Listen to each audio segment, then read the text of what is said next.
शांती. आज 12/12/2021 ची अव्यक्त बाप दादांची अव्यक्त मुरली आहे. Revise date 9/12/89. आजच्या मुरलीचे शीर्षक आहे योगयुक्त युक्तियुक्त बनण्याची युक्ती. आज बाप दादा आपल्या सर्व मुलांमध्ये विशेष 2 प्रकारचे मुलं पाहत आहेत. एक आहेत नेहमी योगयुक्त आणि प्रत्येक कर्मामध्ये युक्तियुक्त. दुसरे योगी आहेत परंतु नेहमी योगयुक्त नाहीत आणि नेहमी प्रत्येक कर्म स्वतः युक्तियुक्त होत नाहीत. मन वचन कर्म तिन्हीमध्ये कधी कोणत्या तर कधी कोणत्या गोष्टींमध्ये युक्तियुक्त नाहीत. तसेच ब्राह्मण जीवन म्हणजे स्वतः योगयुक्त आणि नेहमी युक्तियुक्त. ब्राह्मण जीवनाची अलौकिकता किंवा विशेषता किंवा वेगळेपण आणि प्रेमळपण हेच आहे योगयुक्त आणि युक्तियुक्त. काही मुलं या व्यवस्थेमध्ये सहज आणि नैसर्गिकपणे चालत आहेत आणि काही लक्ष पण ठेवतात परंतु नेहमी दोन्ही गोष्टींचा अनुभव करू शकत नाहीत. ह्याचे कारण काय? ज्ञान तर सर्वांना आहे आणि लक्ष म्हणजे ध्येय पण सर्वांचे एकच आहे. तरी सुद्धा काही जण ध्येयाच्या आधाराने ह्या दोन्ही ध्येयापर्यंत म्हणजे योगयुक्त आणि युक्तियुक्त स्थितीच्या जवळ आहेत आणि काही जण कधी तीव्र पुरुषार्थाने जवळ येतात परंतु कधी जवळ आणि कधी चालता चालता काही कारणांच्या अधीन होऊन तिथेच थांबतात. म्हणून नेहमी लक्ष्यांच्या जवळीकतेची अनुभूती करू शकत नाही. सर्व ब्राह्मण आत्म्यांमध्ये ह्या श्रेष्ठ ध्येयाच्या सर्वात जवळ कोण आहेत? ब्रह्मा बाबा. तर त्यांनी कोणती विधी वापरली जे ह्या सिद्धीला प्राप्त केले? नेहमी योगयुक्त राहण्याची सरळ विधी आहे. नेहमी स्वतःला सारथी आणि साक्षी समजून चालणे. तुम्ही सर्व श्रेष्ठ आत्मे ह्या रथाचे सारथी आहात. रथाला म्हणजे देहाला चालवणारे आत्मे सारथी आहात. ही स्मृती स्वतःच रथ किंवा देहापासून निराळी बनवते. कोणत्याही प्रकारच्या देहभानापासून निराळी बनवते. देह अभिमान नाही तर सहज योगयुक्त बनतात आणि प्रत्येक कर्मामध्ये योगयुक्त व युक्तियुक्त स्वतःच होतात. स्वतःला सारथी समजल्यामुळे सर्व कर्मेंद्रिया आपल्या नियंत्रणामध्ये राहतात. म्हणजे सर्व कर्मेंद्रियांना नेहमी लक्ष आणि लक्ष्यांच्या उद्देशापर्यंत जवळ येण्यासाठी नियंत्रण करण्याची शक्ती येते. स्वतः सारथी कोणत्याही कर्मेंद्रियांच्या अधीन होऊ शकत नाही. कारण माया कोणावरही वार करते. तर मायेची वार करण्याची विधी हीच असते की कोणत्या तरी स्थूल कर्मेंद्रिया किंवा सूक्ष्म शक्ती मन बुद्धी संस्कारांच्या अधीन बनवते. तुम्हा सारथी आत्म्यांना जो महामंत्र वशीकरण मंत्र बाबांकडून मिळाला आहे त्याला परिवर्तित करून वशीकरण करण्याऐवजी वशीभूत बनवते. अनेक गोष्टींमध्ये वशीभूत झाले म्हणजे अधीन झाले तर सर्व भूत प्रवेश करतात. कारण ह्या भूतांची सुद्धा आपापसात खूप एकता आहे. एक भूत आले म्हणजे विकार आले तर ते सर्व भूतांचे आवाहन करतात. मग काय होते? हे भूत सारथीपासून स्वार्थी बनवतात. आणि तुम्ही काय करता? जेव्हा सारथीपणाच्या स्मृतीमध्ये येता तर भूतांना पळवण्यासाठी युद्ध करता. युद्धाच्या स्थितीला योगयुक्त स्थिती म्हणणार नाही. कारण योगयुक्त आणि युक्तियुक्त ह्या उद्देशापर्यंत पोहोचण्याऐवजी तिथेच थांबतात आणि पहिल्या क्रमांकाच्या स्थितीपासून दुसऱ्या क्रमांकामध्ये येतात. सारथी म्हणजे वशीभूत होणारे नाही, परंतु वशीभूत करवून चालणारे. तर तुम्ही सर्व कोण आहात? सारथी आहात ना. सारथी म्हणजे आत्मअभिमानी, कारण आत्माच सारथी आहे. ब्रह्माबाबांनी ह्या विधीद्वारे पहिल्या क्रमांकाची सिद्धी प्राप्त केली, म्हणून शिवबाबा सुद्धा त्यांचे सारथी बनले. सारथी बनण्याची आठवण बाबांनी करून दाखवली. तर पित्याचे अनुसरण करा. सारथी बनून नेहमी सारथी जीवनामध्ये निराळे आणि प्रेमळ स्थितीचा अनुभव करवला. कारण देहाला अधीन करून बाबा प्रवेश करतात, म्हणजेच सारथी बनतात. देहाच्या अधीन होत नाहीत, म्हणूनच निराळे आणि प्रिय आहेत. असेच तुम्ही सर्व ब्राह्मण आत्मे सुद्धा बाप समान सारथीच्या स्थितीमध्ये राहा. चालता फिरता हे तपासून पहा की मी सारथी म्हणजे सर्वांना चालवणारी निराळी आणि प्रेमळ स्थितीमध्ये स्थित आहे का. तर थोड्या थोड्या वेळाने हे तपासून पहा. असे नाही की दिवस संपल्यानंतर रात्री तपासून पहा. पूर्ण दिवस संपला तर तो गेलेला वेळ नेहमीसाठी कमाई करण्यापासून वंचित राहिला. म्हणून वेळ घालवल्यानंतर शुद्धीवर येऊ नका. पहिलेच स्वतः नैसर्गिक संस्कार बनवा. कोणता? दररोज तपासण्याचा. जसे कोणाचे जुने संस्कार ह्या ब्राह्मण जीवनामध्ये पुढे जाण्यासाठी विघ्नरूप बनतात, तर म्हणतात ना की इच्छा नसताना सुद्धा संस्कारांच्या अधीन होतात. जे करायचे नसते ते करतात. जेव्हा उलटे संस्कार इच्छा नसताना सुद्धा कोणते कार्य करवतात, तर काय हे नैसर्गिक तपासण्याचे शुद्ध संस्कार धारण करू शकत नाही? विना मेहनतीच्या तपासण्याचे मुख्य शुद्ध संस्कार स्वतःच कार्य करत राहतील. असे म्हणणार नाही की विसरून जातात किंवा खूप व्यस्त राहतात. हे अशुद्ध संस्कार, व्यर्थ संस्कार विसरण्याची इच्छा असताना सुद्धा विसरत नाहीत. आणि मग हेच म्हणतात की माझा तसा भाव नव्हता, परंतु माझा जुना स्वभाव आहे किंवा संस्कार आहे. तर अशुद्ध विसरत नाही, मग शुद्ध संस्कार कसे विसरतात? तर सारथीपणाची स्थिती स्वतःच प्रगतीचे शुद्ध संस्कार विलीन करते आणि नैसर्गिकरित्या सहज तपासणी होत राहते. अशुद्ध सवयींपासून मजबूर होतात आणि ह्या सवयीने मजबूत होतील. तर ऐकले ना, नेहमी योगयुक्त युक्तियुक्त राहण्याची विधी काय आहे? स्वतः सारथी बनून चालणे. सारथी स्वतःच साक्षी होऊन सर्व काही करतील, पाहतील आणि ऐकतील. साक्षी बनून पाहणे, ऐकणे, विचार करणे यामध्ये सर्व काही करत निर्लेप राहतील, म्हणजे मायेच्या लेप पासून मुक्त राहतील. तर हा पाठ पक्का केला ना? ब्रह्मा बाबांचे अनुसरण करणारे आहात. बाबांवर खूप प्रेम आहे ना? प्रेमाचे लक्षण आहे समान बनणे, म्हणजे सारखे बनणे, अर्थातच अनुसरण करणे. सर्व टीचर्सचे बाबांवर किती प्रेम आहे? बाबा नेहमी टीचर्सला आपल्या सेवेचे जवळचे सोबती समजतात. तर पहिले टीचर्स अनुसरण करतील ना? यामध्ये नेहमी हेच लक्षात ठेवा की पहिले मी. ईर्षेमध्ये पहिले मी नाही, ते नुकसानकारक आहे.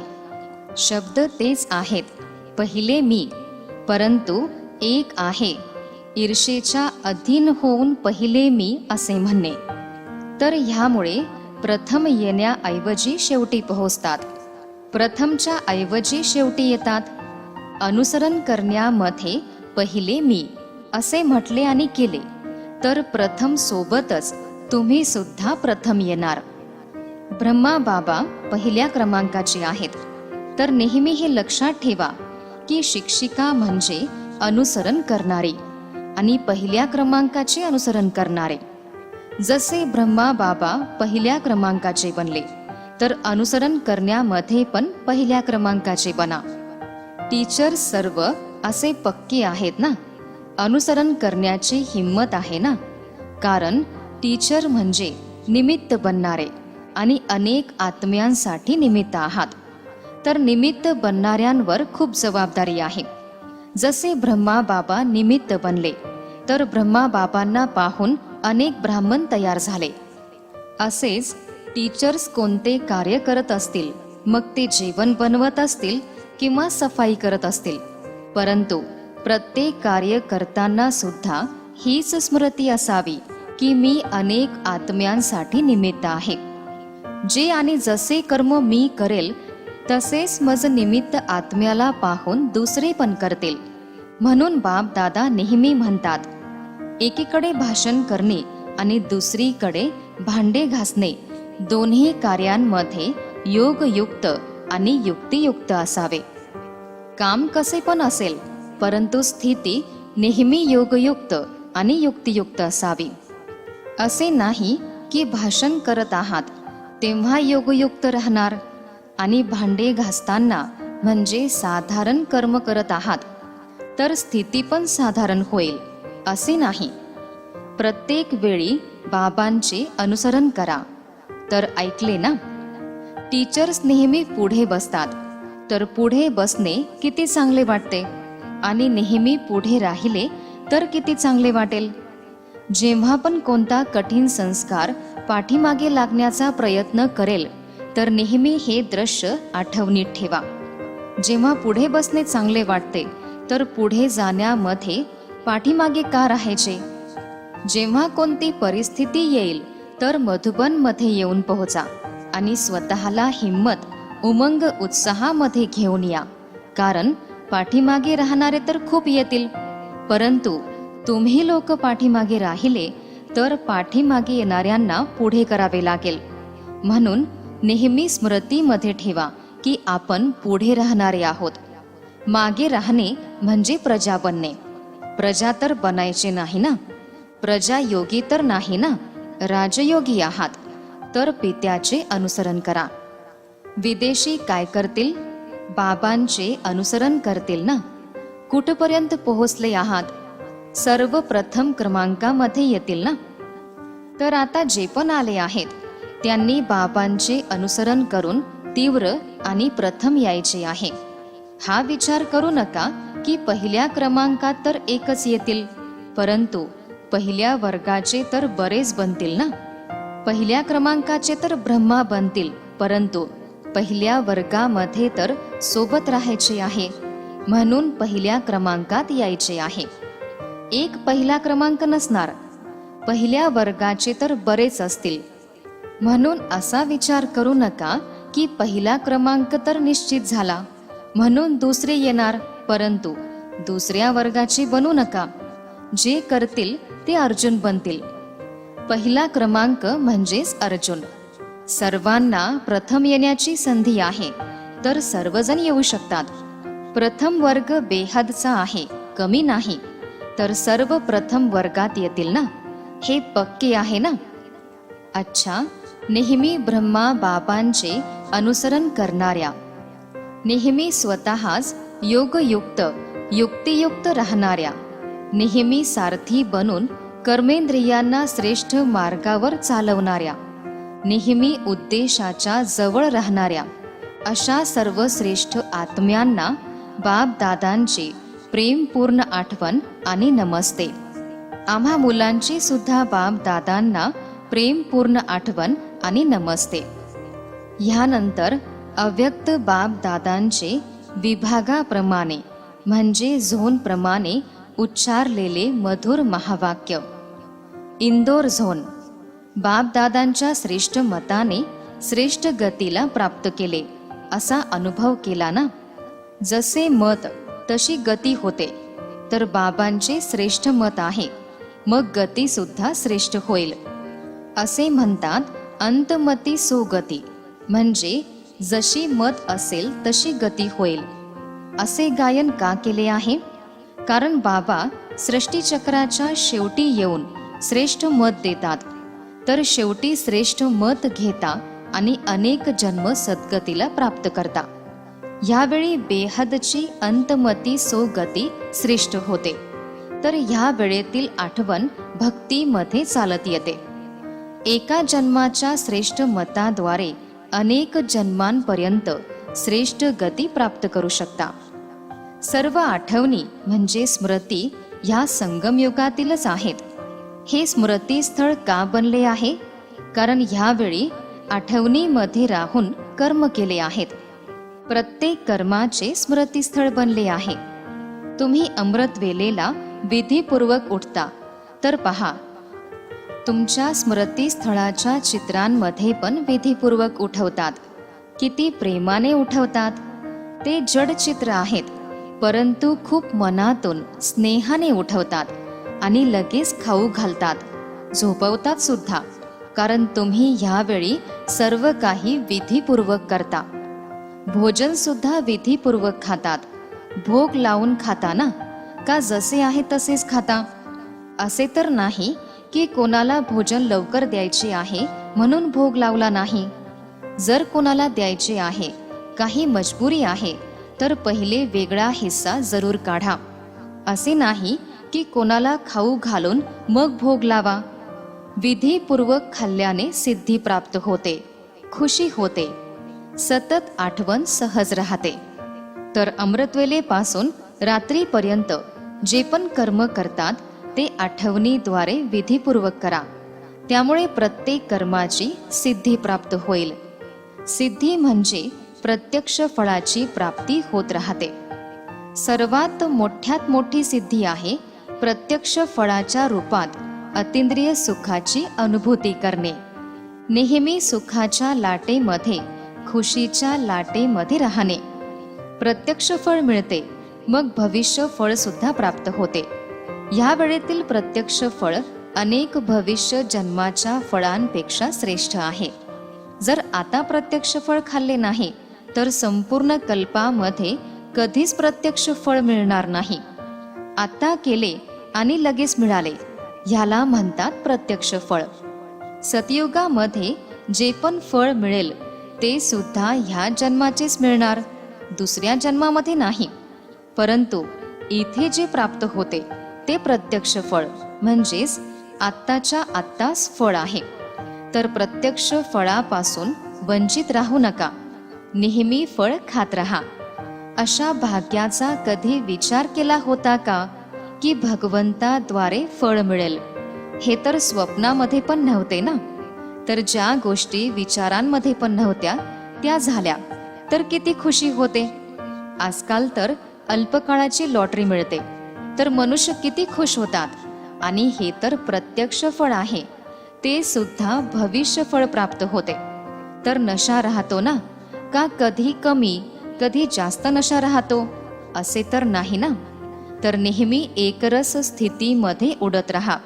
सेकंदामध्ये उडणे शिकले आहे ना, का जास्त वेळ लागतो?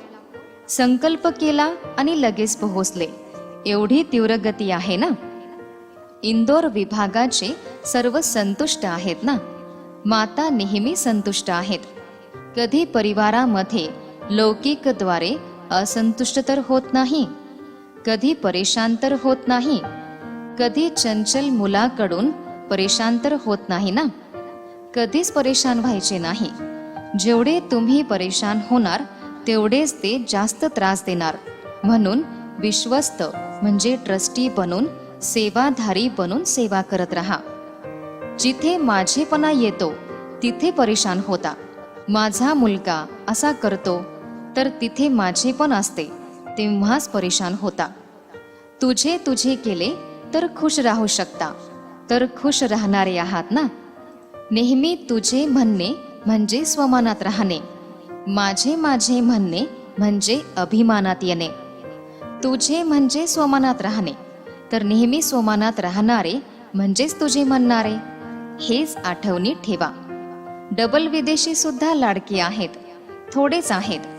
किती खुशी होते, त्याचे वर्णन करू शकता का? बेहदचे बाबा आहेत, तर प्राप्ती सुद्धा बेहदची आहे. म्हणून हदची मोजणी करू शकत नाही. तर बाप दादा डबल विदेशी मुलांच्या तीव्र पुरुषार्थाची गती पाहून खुश होतात. भारतवासी तर भारतातील गोष्टी जाणतात, परंतु हे लोक न जाणून सुद्धा एवढे जवळ तीव्र पुरुषार्थी बनले, तर कमाल केली ना. तर भाग्यशाली झाले. आणि भारतवासियांना कोणता नशा आहे की आपणच प्रत्येक कल्पामध्ये अविनाशी भारतवासी बनणार, असा नशा आहे ना. अविनाशी खंड भारत आहे. प्रत्येकाला आपापला नशा आहे. सर्वांना भारतामध्ये यावे लागेल ना. आणि तुम्ही तर भारतामध्येच बसले आहात. अच्छा, आजचे वरदान आहे, आपल्या मस्तकाद्वारे तिसऱ्या नेत्राचा साक्षात्कार करवणारे खरे योगी भव.